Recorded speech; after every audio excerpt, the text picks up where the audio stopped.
Welcome to this explainer. If you open up the book of Exodus expecting nothing more than a dry, dusty, ancient history lesson, well, you are in for a magnificent surprise. It's not just some heroic tale of liberation from the distant past. Actually, it's a brilliant multidimensional roadmap pointing directly, and I mean unmistakably, to Jesus Christ. Here's our roadmap for today. Number 1, a nation in chains. 2, the language of redemption. 3, designed for God's presence. And 4, the greater Exodus. Let's dive right in. Section 1. A Nation in Chains, the Historical Reality of Egypt. We've got to start our journey in the dark, right in the gritty, historical reality of humanity's absolute helplessness under the crushing weight of earthly empires. Think about the stark, totally intentional contrast between these two biblical books. Genesis, well, it ends with Joseph in a coffin. It's a grim reminder that death still reigns in a fallen world. But then Exodus begins with a whole nation in chains. It's a powerful picture showing us that sin's consequences just continue to enslave humanity.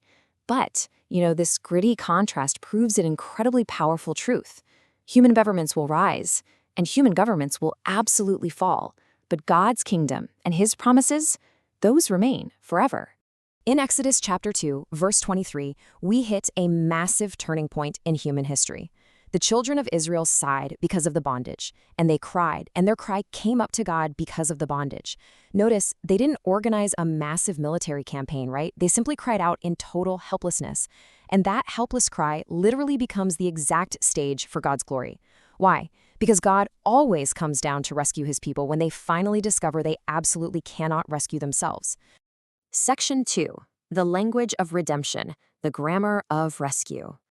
It's absolutely crucial to see that God's speech and God's actions are the driving force of this entire redemptive narrative. Speaking from the burning bush in Exodus chapter 3, verse 14, God makes the ultimate, definitive declaration, I am who I am. He's declaring his eternal self-existence here. He depends on absolutely no one. His covenant promises to you and me are completely guaranteed by his unchanging, perfectly holy character. Just listen to the powerful verbs of salvation God uses here. He says, I will bring out, I will deliver, I will redeem, I will take. God performs every single action. It's incredible.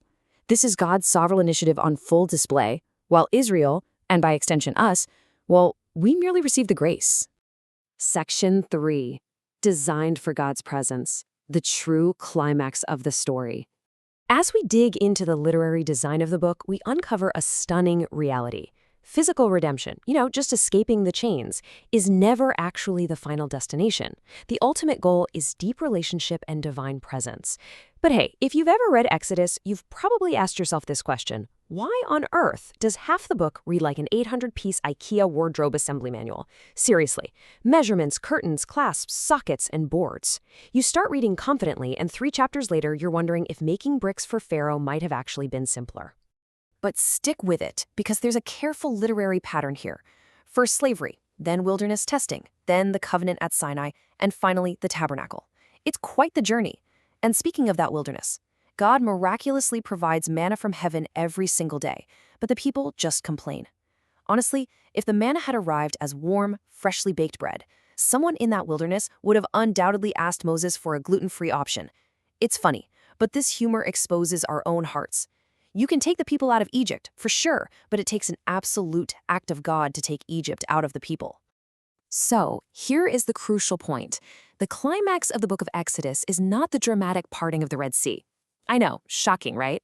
The actual climax is the tabernacle. God rescues his people specifically because he passionately desires to dwell right among them. And the whole thing culminates beautifully in Exodus chapter 40, verse 34. The cloud covered the tent of meeting, and Yahweh's glory filled the tabernacle. It is just a breathtaking final scene. Think about it. The agonizing, despairing cries of slaves in chapter 1 are beautifully, perfectly replaced by the visible glory of God descending in chapter 40. Section 4. The Greater Exodus, Shadows Fulfilled in the Sun. Pulling the camera all the way back to the canonical dimension, we can see how every single element we've discussed so far is a brilliant shadow perfectly fulfilled by Jesus Christ. Think about this redemptive historical progression. The burning bush, that shows a holy God coming down to save. The Passover lamb is the ultimate picture of substitution. Another dies so the family can live. The Red Sea represents miraculous deliverance where none seems possible. And the bread from heaven is daily provision. Every major event, every single miracle is pointing directly forward to a much greater eternal fulfillment. The first Exodus had Moses, Pharaoh, and the Red Sea. But the greater Exodus, that features Jesus, conquering sin and death through the cross and resurrection. Jesus accomplishes the eternal victory that Moses never ever could. Moses freed bodies from physical slavery, but Jesus frees souls from eternal death. And the text itself brilliantly illustrates this connection. In Luke chapter 9, verse 31, right during the Mount of Transfiguration, Jesus is speaking with Moses and Elijah about his upcoming death in Jerusalem. Now, the original Greek word used there for his departure is literally exodus. How amazing is that? The cross is the decisive act of deliverance from the ultimate tyrant, sin and death itself. Now remember the tabernacle we talked about? Well, John chapter 1, verse 14 says, "The Word became flesh and lived among us. We saw his glory, such glory as of the one and only Son of the Father, full of grace and truth." The Greek word used there for lived literally means tabernacled. Jesus is the true tabernacle. He is the eternal Son who became the final, flawless dwelling place of God among humanity. And this grand, canonical narrative reaches its ultimate destination in Revelation chapter 21, verse 3. "Behold, God's dwelling is with people, and he will dwell with them, and they will be his people, and God himself will be with them as their God." The shadow of the tent in the wilderness finally gives way to the eternal substance of the new creation. The magnificent truth proclaimed here is simply this: we are rescued for relationship. Our safety, our deliverance, and our confidence rest entirely in Christ's finished work, not in our own merit. God's ultimate goal has always been an eternal, joyful relationship with us. He didn't just extract us from danger, he brought us right into his very own family. So, I leave you with this final, profound question. Have you experienced the greater Exodus?